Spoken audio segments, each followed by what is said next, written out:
So first one is from Harrison. Okay. And he said, what are some ways as a forward to become better in your defensive zone? So I'll just throw the questions up to you. You can throw your thoughts on it. If you want to defer to me or whatever, I'll leave it up to you to answer however you like. Okay. So that's good. Question one. Yeah. Okay, good. So how to be better in your defensive zone? As a forward. Yep, as a forward. Okay, so first of all, come back as hard as you can. So when you're coming back to your own zone, come back as hard as you can. So a lot of people would say, and if you watch a lot of hockey, you're going to see a lot of guys kind of float back. Mistake. So I understand the concept of that is when you're looking, you're thinking there might be a loose puck or, nothing's really happening. But what you need to do as a back checker or to get into your own zone is to get there really, really quickly as if you're driving the net for your own rebound.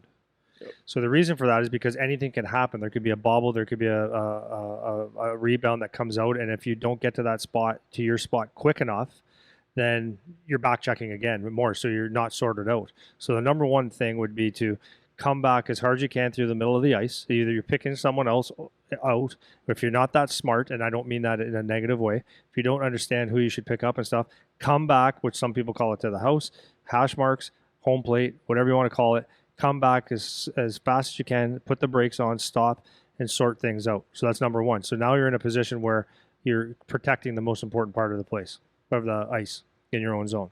So from there on in, your feet are stopped, and now you sort things out. Keep your stick in the middle of the ice, and the next piece of advice would be anytime there's a loose puck, pounce on it as hard as you can if it's in your area, but pounce on it as hard as you can. If there's a body to take, even though you might not be playing with hitting, is pin and take the puck, hit and pin, or pin and hit the puck, and stick on the ice. So always have your stick in the stick lanes. If you ever get running around, make sure you stop and start, because the biggest thing that will keep you running around is when you start figure skating, doing circles.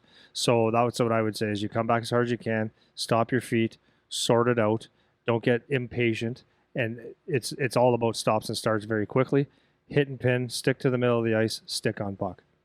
That's a good answer. Like it? I got nothing to add to that. The only thing, the only thing I'll add to that is another thing that you always say, which I thought you were going to say, was something you can do to help yourself. Not entirely related, but just watch hockey. Like when you're watch like a professional who plays your position, like how do they play in the D zone, and watch like someone who's good. Like so, you're not going to watch Patrick Laine that floats around and is it just a shooter? Like that's how he plays? No, watch a guy that's like good in their defensive end that plays properly, and that's a good way to. What I love about that question though is it wasn't about how to become a better goal scorer. It was how do I play better in my D zone. Yeah. And the question to me, why I like it so much, is because it's actually the most important piece. We had one of my students, customers, whatever you want to call it, up at the Guelph camp, and he was playing against. Basically a top line. Two of my guys were. And after the first game, he said, there was a lot of time in our own zone. He goes, it was tough. I was playing against the top guys and stuff. And I said, yeah. I said, it might have been by design.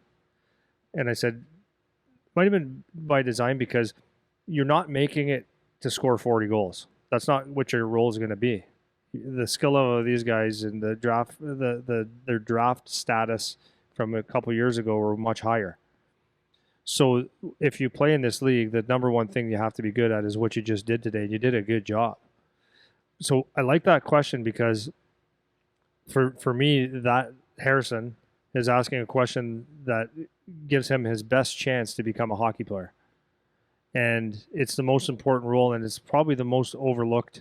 People say it's important, right? People always say, "Oh yeah, D zone and neutral zone, defensive without the puck, blah blah blah blah blah."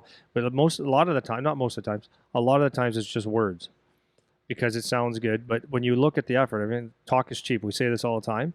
When you look at the effort on back checks, D zone, and loose pucks, you can see the commitment to that craft. Yep. And I'm just telling you, and I'm saying it for my son who can put pucks in the net. He needs to be really good at that before he gets to put pucks in the net, or else you don't get ice. Yeah. Because the league is that good. So if you're really, really good at your D zone and your back checks, and you learn really good defensive zone habits, it's not necessarily pretty and the most glamorous job, but it's a necessary job that everyone has to do. But if you do it very well, the coach will trust you. And if a coach can trust you, he'll put you on the ice. And that's all you want to do. Everything else after that is a bonus.